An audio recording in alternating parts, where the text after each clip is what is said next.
Mandy Steingasser disappeared on a Saturday night. 2 days later, the man who killed her walked into a police station on his own and told them exactly where he had been. He had a story ready, a time, even a name, someone he claimed she'd walked off with. He handed over just enough truth to wrap around one perfect lie, and it worked. Police had nothing to hold him on. They had to let him go.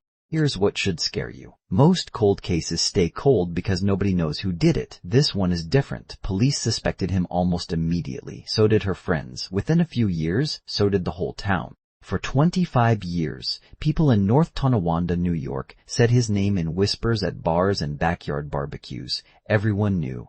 Knowing wasn't enough. This is the story of a single strand of hair.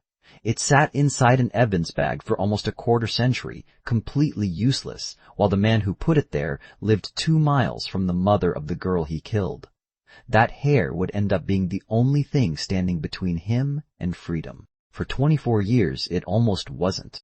Before any of that, Mandy Steingasser was just a 17-year-old kid living in North Tonawanda, a working-class city that prided itself on being safer than Buffalo. He was an only child. She loved animals enough to pick up snakes other kids ran from. She blasted Led Zeppelin in her bedroom and covered the walls in posters. And she was close to her father in a way that mattered. Camping trips, fishing trips, long drives with no real destination.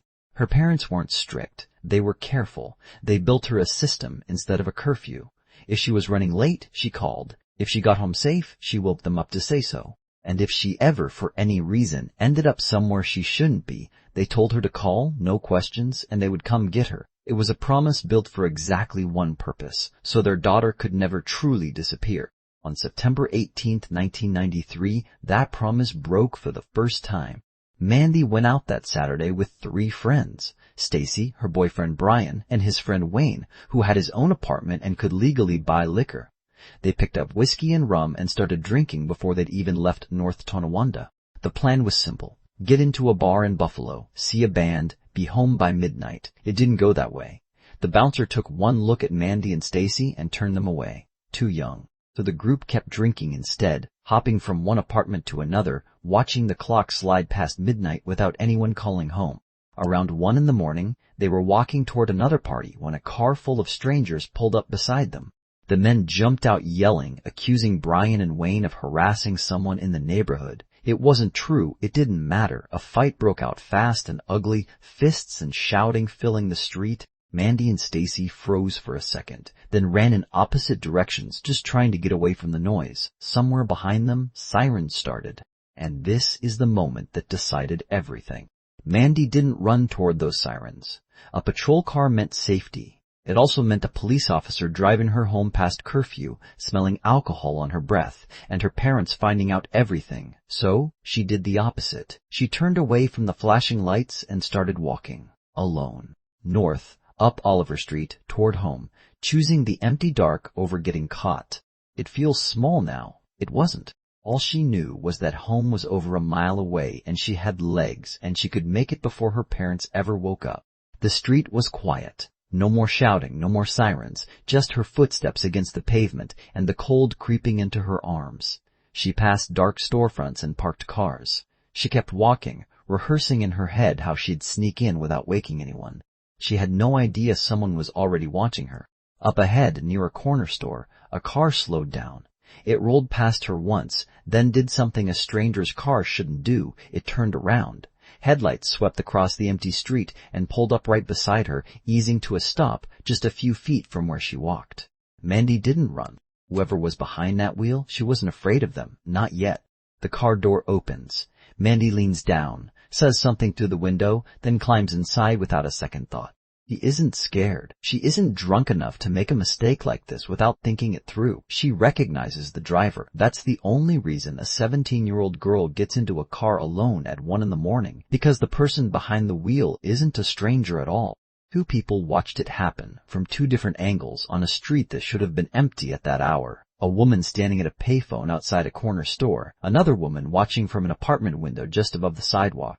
Both saw the car drive past Mandy first, slow down, then swing around in a U-turn and pull up right beside her. Both watched her lean toward the open passenger window and talk for a minute, maybe less. No yelling, no struggle. Just a girl getting a ride home from someone she knew on an ordinary street on an ordinary night. The car pulled away, and here's the detail nobody understood the weight of yet. The woman in the window kept staring out at the empty street for several more minutes afterward. She had nothing better to do at 1 a.m, and in all that time, the car never came back, not once. If the driver had really turned around the way he would later claim, his headlights should have swept right back under her window. They never did. Nobody knew that detail mattered, not for 25 years. At 2:30 in the morning, the phone rang at the Steingasser house. It was one of Mandy's friends asking if she'd made it home. Lorraine Steingasser didn't need to check her daughter's bed to know the answer. Mandy always woke her parents up the second she walked through the door, every single time, no matter how late. The silence in the house already told her everything she needed to know. She and Richard sat up the rest of that night listening for footsteps, for the door, for headlights in the driveway. Morning came instead. No Mandy, no call, no explanation. They started phoning every friend they could think of. Nobody had seen her since the fight broke out hours earlier. One friend's father was a police officer. He came to the house himself to take the report. It didn't matter. By the time police got involved, they already had a tidy answer ready. She probably ran away. A boyfriend of hers had recently moved out of state. Maybe, they suggested, she'd simply followed him. Mandy's parents knew better. A girl who calls home from the middle of a street fight does not suddenly decide to vanish on purpose hours later. Richard and Lorraine said it again and again. When local police wouldn't budge, they pushed further, calling in the FBI themselves, refusing to let their daughter become a closed file. Nobody was working. 5 weeks passed with no sign of her. 5 weeks of flyers stapled to telephone poles, search parties combing fields and ditches. Word spread through North Tonawanda fast. Parents who used to let their kids walk to the corner store alone started driving them instead. Doors that used to stay unlocked got locked. A town that thought nothing like this could happen here was learning, slowly, that it already had. For 5 weeks, the bedroom stayed exactly the way she'd left it, because nobody could bring themselves to touch it. Then, on October 25th, the waiting ended. 2 men walked into a county park outside town that day, hunting for wild mushrooms near a small lake. They followed a trail along the water until something off the path stopped them cold, a sight that simply didn't belong in a quiet county park. They looked down into a ravine just off the path, and one of them already knew, before he said a word, what they were about to find. What they found ended the search and started something far worse. It was Mandy. She'd been lying there for over a month, hidden just off a trail people walked past every week, close enough to the water that whoever left her there clearly meant for the lake to take her. It never did. Her body caught in the bushes on the way down and stayed there through all 5 weeks of searching. She had been strangled, with her own clothing used against her, leaving no doubt about intent. There was a severe fracture to her skull from a heavy blow, and clear, brutal signs on her hands of how hard she'd fought back before it ended. She had not been sexually assaulted. Whatever happened in that park happened fast, violent, and personal, the kind of violence that comes from someone who knew her, not a stranger passing through. It confirmed the one thing Lorraine Steingasser had already known since 2:30 that first morning. Her daughter hadn't run away from anything. Someone had taken her, hurt her, and left her in the woods like she didn't matter at all. By now, investigators weren't just looking into a missing girl. They had a name circling in their heads, built from witness accounts, from a story that didn't line up, from a car that never once drove back down a street the way it should have if his version were true. They didn't say that name out loud, not to reporters, not even to most of their own department. Officially, the file stayed open and unsolved. Unofficially, more than one detective working it already believed they knew exactly who had killed her. Knowing and proving are not the same thing. Not in a courtroom. Not under the law. Right now, all they had was a feeling, a handful of loose threads, and a young man who was about to go on living his life 2 miles from a mother who would never get hers back. He was about to walk free for 25 years. Hours after Mandy goes missing, a young man shows up at a friend's house and starts talking before anyone has asked him a single question. His name was Joseph Belstadt, 18 years old, a classmate from the same high school Mandy walked through every day. The car he was driving that night wasn't even his. It belonged to his grandmother, the woman he lived with. He finds his friend Wayne on the porch painting and tells him, "Mandy is missing." Wayne barely knows the guy. They aren't close. And yet Belstadt stands there and explains, completely unprompted, exactly where he dropped her off, who she supposedly walked away with, which street, which church. Wayne doesn't ask for any of it. He just tells him the obvious thing: go talk to the police. Sit with that for a second. An 18-year-old handing his alibi to someone who barely knows him, before police have even said his name out loud, before anyone has accused him of anything at all. Innocent people wait to be asked. That's how someone gets ahead of a story before it gets away from him. 3 days later, Belstadt finally walks into the police station himself. He repeats almost the same story to detectives. He picked her up, she changed her mind a few minutes in, he dropped her near a party at a church a few blocks away, and the last he saw of her, she was walking toward a stranger sitting on the steps. Nobody, not then, not ever, finds that stranger. Nobody can confirm a single piece of it. From there, it falls apart fast. He tells police he spent that night across the border in Canada with friends. It's a lie, and not a good one. Detectives ask one of those friends to wear a wire, sit down with Belstadt, and just let him talk. Within days, the whole story cracks. There was no trip, no Canada, nothing but a teenager scrambling to cover a few missing hours. Twice, he sits down for a polygraph.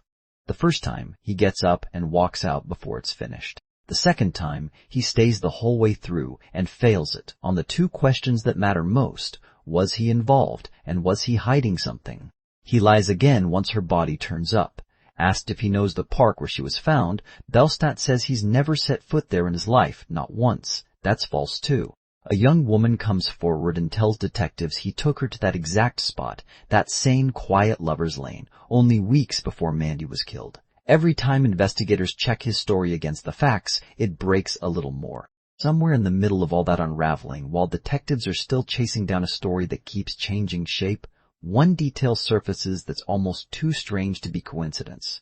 A little before sunrise, less than an hour after the last time anyone saw Mandy alive, two people spot Belstadt at a 24-hour car wash. He isn't just rinsing off mud. He's scrubbing every inch of that car, alone, under fluorescent lights, at an hour when the streets are empty. The seats, the floor mats, every panel, inside and out. No music, no friends with him this time. Just a teenager scouring his grandmother's car like his life depends on it, in full view of anyone driving past. In a town this small, somebody always sees something. Somebody saw this. Police searched that grandmother's car anyway, top to bottom, vacuuming out every seam of the upholstery, bagging anything that might mean something later. And what they find should have ended this case right there in 1993. 2 strands of hair in the back seat. A few fibers from the carpet, the same fibers later found stuck to Mandy's clothing. Investigators know exactly what it could mean. They just can't prove it. The science of 1993 can look at a hair under a microscope and say it's consistent with a person. It cannot read it the way DNA testing can today. The proof is sitting in an evidence bag, a few feet from the detectives working the case, and it is completely, infuriatingly useless. So the case freezes. Not because nobody knows, because nobody can prove it. More than one Niagara County prosecutor looks at this file over the years and reaches the same conclusion. There isn't enough here, not yet, to put in front of a grand jury. Suspicion isn't proof, and the law doesn't convict a man on suspicion. Years pass. The story fades off the front page. New crimes take its place in the local paper. For more than 2 decades, Joseph Belstadt lives just 2 miles from Mandy Steingasser. He goes to work. He drives the same streets she once walked. He passes her mother, maybe, in a grocery store aisle, neither one of them saying a word. He lives the ordinary life his classmate was denied, gambling that the clock will simply run out on her memory. He's wrong. But the detectives who worked this case from the start never quite let it go, even after everyone else had moved on. They keep the file close. They keep asking, every few years, if the technology has moved. More than one of them becomes privately, permanently convinced of the same thing, long before anyone can say it in a courtroom. They are simply waiting for the science to catch up to a hunch they've carried for 2 decades. For 24 years, that's all this case is. A hair sample sealed away, untestable, sitting exactly where it was left in 1993. A killer who has learned by now that he got away with it. Then, quietly, in a forensic lab, nowhere near North Tonawanda, something finally changes. The science has finally caught up. In 2017, detectives pull that old evidence envelope and send it away to be tested one more time. This time, it can finally be read. The results come back in March of 2018. Both hairs belong to Mandy. In 1993, a lab technician could already see the truth sitting under a microscope. Both hairs still had their roots attached, separated by force, rather than shedding naturally. That's the kind of detail that left no doubt about a struggle. What investigators in 1993 couldn't do was pull a usable genetic profile out of something that small. The technology of that era simply needed more material than two tiny hair roots could give it. By 2017, far more sensitive DNA extraction methods had finally caught up, capable of reading a full genetic profile out of material that small, that old, that fragile. 25 years of doubt, gone in a single paragraph of lab paperwork. That hair in his back seat was never just proof Mandy had once sat there. It was proof of a struggle. Within weeks, a grand jury hears the case. The same case two prior prosecutors once decided wasn't strong enough to even bring in front of them. This time, the district attorney walks in with a hair, a lab report, and 25 years of patience. It's enough. The grand jury hands down an indictment. On April 24, 2018, 25 years almost to the season, police pull into Bellstadt's driveway. He's just gotten home from work. It happens to be his 43rd birthday. The second he sees them waiting, before anyone says a single word, his hands go straight for the door locks. A grown man, locking himself inside his own car, in his own driveway, like 25 years just caught up to him in 1 second. It doesn't save him. They arrest him right there, in front of his own house, on the same street he's lived on the entire time Mandy's mother kept waiting 2 miles away. Second-degree murder. Bail set at $250,000. He pays it and walks back out into the same town on the same streets for 3 more years while the case crawls toward trial. 2 years later, a jury is finally seated. Opening statements happen. 1 day of testimony goes by. Then the world shuts down. COVID halts courtrooms everywhere, and on March 16, 2020, the judge has no choice. Mistrial. 27 years of waiting, and justice gets postponed by a pandemic nobody could have predicted. It takes until October 25, 2021, 28 years to the exact day Mandy's body was found, for this case to go to trial again. For 3 weeks, a packed courtroom listens to a night that's now almost 30 years old, picked apart piece by piece. 65 witnesses take the stand. Friends who were teenagers in 1993 sit in that chair as middle-aged adults now, trying to recall details from a night none of them ever expected to matter this much. 2 women who watched Mandy get into that car decades ago stand up in front of a jury and point at the same man. Mandy Steingasser sits through every single day of it, holding onto the memory of a ring investigators found with her daughter's body. A ring that had once been hers. Then, a man who once shared a cell block with Bellstadt takes the stand. He testifies that Bellstadt described, in his own words, exactly how that night ended, calling it an accident, an escalation in the back seat of a car that completely spiraled out of control. It's the closest thing to a confession this jury will ever hear, and it didn't come from Bellstadt's own mouth in this courtroom. It came from a man he once trusted enough to talk to, behind bars with nothing left to lose. The defense tears into him on cross-examination. A jailhouse informant, they argue, telling a story that conveniently fits the prosecution's theory in exchange for who knows what favor down the line. It's a fair question. Juries don't love witnesses who once shared a cell with the man on trial. But the story stays consistent, detail for detail, no matter how many times they make him repeat it. The defense fights back the only way it can. They point out that DNA found inside Mandy's clothing doesn't match Bellstadt at all. It belongs to a completely different man, someone Mandy had been involved with before she died, a man with arrests of his own on his record. For one moment, it sounds like real doubt, the kind that could unravel everything the prosecution just built. Then prosecutors remind the jury where that man actually was the night Mandy disappeared, 1,300 miles away. Already living in another state, 2 full days before she ever got in that car.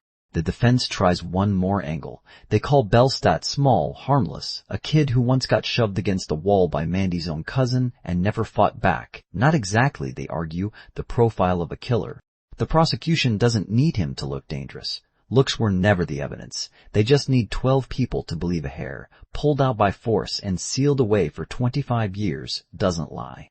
Closing arguments take a single afternoon. The prosecution doesn't promise a smoking gun, because they never had one, just 28 years of lies that never once held together, and a piece of physical evidence science finally caught up to. The defense asks for reasonable doubt, the only thing left to ask for.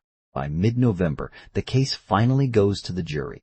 12 people, 2 days, over 10 hours of deliberation behind a closed door, while outside it, two families sit on opposite sides of the same hallway, neither one saying much, both watching the same door, waiting on the exact same word. Almost 30 years since a car slowed down, turned around, and pulled up beside a girl walking home alone. 28 years since a mother first understood, in the dark, that her daughter was never coming home.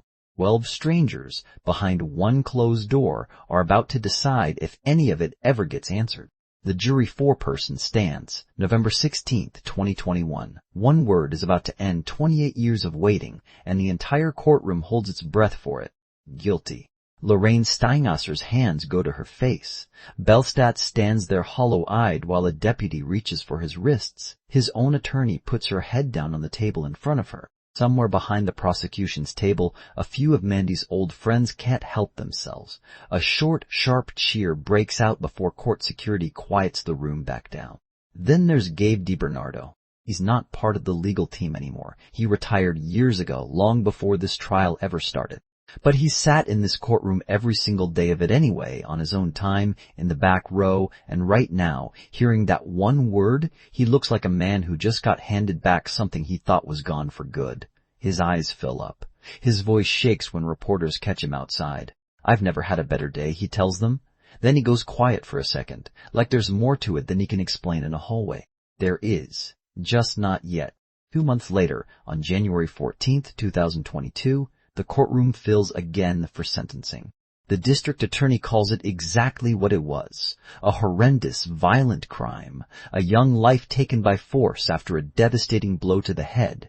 And asks the judge for the maximum the law allows. Belstadt's own attorney pushes back, calling her client a gem, a deeply caring person, arguing that locking an innocent man away for the rest of his life isn't justice. A few people in the gallery actually laugh out loud. The prosecutor reads something else into the record too, a letter from one of Mandy's relatives, describing what it's like now to explain to children in the family why their great-aunt Lorraine never had any kids of her own, why she sometimes cries at Christmas and nobody has to ask her why. Then Lorraine Steingasser stands and speaks directly to the man who killed her daughter. "He has been free for 28 years, she tells the court, and he should be sentenced for no less. Belstadt gets his turn, too. He tells the room he's sorry for the pain Mandy's family and friends have carried. Then, in the same breath, he says he didn't do it. He says it plainly, one more time, for the record. He did not kill Mandy Steingasser. The judge doesn't waver. 25 years to life. Run the math and it lands worse than it sounds. He won't even be eligible for parole until November of 2004-06. By then, he'll be 71 years old. Mandy, had she lived, would have turned 70 that same year. He doesn't stop fighting even then. His lawyers appeal, arguing the 25-year gap between the murder and the charge violated his right to a speedy trial, arguing the evidence was never strong enough to convict him at all. The district attorney has a simple answer for that one. There was never a year this case sat untouched. There was always a detective and a prosecutor assigned to it, somewhere, watching the technology inch closer. It takes 4 more years to get an answer. In October of 2025, 5 appellate judges hear the case in a courtroom in Rochester. On November 21, 2025, they rule, unanimously. The conviction stands, the sentence stands. Every argument his lawyers raised, the court rejects, one by one. After 32 years, the case is finally, permanently closed. He's serving his sentence now in a maximum security prison in upstate New York, with no appeals left to file. Here's the part nobody in that courtroom needed explained to them. You do. Abe DiBernardo and Mandy's father, Richard, had known each other for 50 years. Long before any of this existed, before there was a case to work or a town to mourn, they were just 2 men in the same small place who trusted each other. When Richard's daughter was murdered, DiBernardo didn't just take the case. He made the father a quiet, personal promise. Not a press conference promise, not a department promise. Just one man telling another man he would not stop until somebody answered for what happened to his little girl. He kept that promise for 28 years. Through the cold trail, through the useless hair sample sitting in a property room, through every year nobody else in the department was still actively asking about it, he kept it.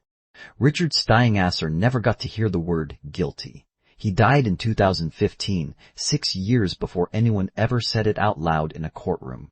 Before he passed, he told the reporter the only honest thing he had left to say about his daughter, that he tried not to think about it, that he knew they'd never get her back, that he tried to keep it out of his mind. There were a dozen small things every single day that brought her right back to him anyway. He spent the last years of his life like that, carrying her, quietly, without ever getting to put her down. He never got his answer. The man who made him a promise did. Mandy's bedroom still looks the way she left it that Saturday night. Her clothes still hang in the closet. The posters are still on the wall. Some families get closure. This one got something closer to a debt, finally paid, decades after the man it was owed to was already gone. Lorraine still lives there, still walks past that door every day. Maybe that's the real lesson buried inside a case like this one. Justice doesn't run on anyone's clock but its own. It can take 28 years. It can outlive the very person who needed it most. But it doesn't expire. Not ever. Not even when everyone else has stopped expecting it to show up. So tell me, if you'd made a promise like that and carried it for almost 30 years with no guarantee it would ever pay off, would you have let this one go either?